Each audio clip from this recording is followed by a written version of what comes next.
Se por um acaso, no meu leito de morte, eu descobrisse Deus não existe, eu não lamentaria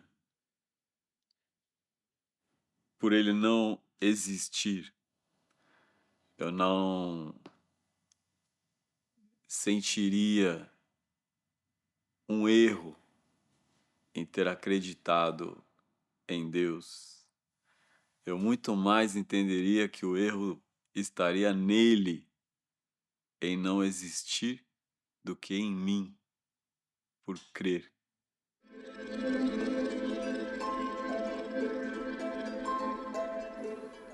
Essas são palavras de Auguste Valentim, citado no livro Deus, de Adolf Gesher. E uma vez eu vi uma pessoa que dava aula, inclusive, sobre religião. E essa pessoa dizia: sobre Deus não precisamos falar nada, porque todo mundo já sabe. Todo mundo já sabe o que é Deus. E a gente vive esse questionamento assim no meio espiritualista, na Umbanda. Às vezes a pessoa chega na Umbanda e ela fica toda encantada, querendo conhecer os orixás, né? Oxalá, Oxum, Xangô. Quem é esse aqui que tem a espada? Quem é aquela que tem um espelho? Como é mesmo aquela que é do mar? Qual é aquele orixá que é das matas, da cachoeira? A pessoa fica toda querendo entender assim, é uma coisa nova, né? Os orixás. Aí você fala, os orixás são manifestações de Deus, né? Eles se manifestam a partir de Deus. E a pessoa, em momento nenhum, ela para pensar sobre Deus. Se é possível pensar Deus de um outro lugar. Porque a pessoa veio, às vezes, né? Veio da religião cristã. E ela tem uma maneira de pensar Deus. Ela chega na Umbanda, ela acha que o que ela sabe sobre Deus já basta. Ela só precisa agora conhecer as deidades, né? As divindades, os orixás. Mas... E aí tem gente que vem do espiritismo, bastante gente vem do espiritismo para a Umbanda, né? A pessoa acha que já sabe, né? Já sabe tudo de Deus, do karma. E será que a gente consegue compreender Deus? O que é possível falar sobre Deus? Então,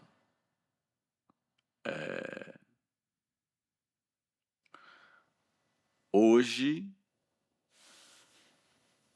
houve uma comunicação do sultão, uma entidade que é o meu mestre, e ele, ele falou que Deus é a própria vida. A vida é Deus. Então, não é matéria de crer ou não crer, é só um fato. Isto é, já é. O que você procura? Você procura Deus? Está procurando? A vida é Deus. Se há vida, há Deus. O que anima o seu espírito para que a existência aconteça é improvável que esse mundo e todas essas realidades existam sem uma inteligência. É improvável que a vida surgiu ao acaso. Se há uma razão para que tudo isso exista, é Deus. Se há uma energia imanente em todo o cosmos que atravessa tudo, é Deus. Mas as maneiras que foram encontradas para explicar Deus, elas são doutrinárias. Geralmente a gente ouve falar sobre Deus a partir de tal religião, a partir de tal filosofia. O próprio Einstein dizia: Deus não joga dados com o universo, né? O Albert Einstein, então, se dava a liberdade de falar sobre Deus. E a gente tem esse negócio também, né? Ah, é uma pessoa muito inteligente, um cientista, ele falou sobre Deus, e aí a palavra do cientista acaba sendo uma autoridade para falar sobre Deus. Será que a autoridade para falar sobre Deus é um cientista ou é alguém que tem uma experiência com Deus? São os místicos, que têm experiência com o sagrado, com o divino, que se enamoram do sagrado na sua vida, no seu dia a dia, que fazem da vida uma dança. Então, esse mistério maior, às vezes eu vejo alguém que se declara ateu. Ateu é a pessoa que não acredita, né, em Deus. Mas para você não acreditar em Deus, primeiro você precisa montar um modelo do que é que você não acredita e falar, então isso é Deus? Então isso eu não acredito. Será que você consegue ser ateu de todas as formas possíveis e imagináveis de pensar Deus? Ou você é ateu da maneira com que Deus foi apresentado nessa religião, naquela outra religião? Porque existem milhares e milhares e milhares de religiões. Antes de se declarar ateu, você já observou todos os modelos e ideias diferentes de pensar Deus? E o ateu, quando diz que não crê, então ele é um crente. É o crente do descrer, porque há uma crença do não existir. Isso também é uma forma de crença. Apenas o agnóstico é aquele que diz que não é possível provar nem que existe nem que não existe. Então, o agnóstico ele lava as mãos e fala: o humano não tem capacidade de entender algo que seja além da sua própria realidade. Como é possível pensar algo maior do que você? A única maneira de mergulhar nesse mistério, Deus, a única maneira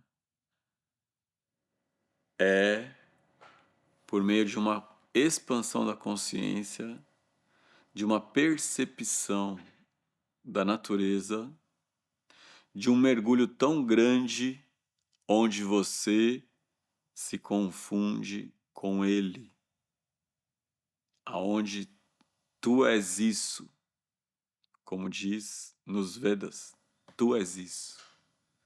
Uma vez eu vi uma história de um monge fugindo do Tibete quando houve a invasão da China e aí perguntaram para ele o que mais ele teve medo na fuga. E ele falou que o que mais ele teve medo foi de perder a compaixão pelo inimigo. Porque tu és isso.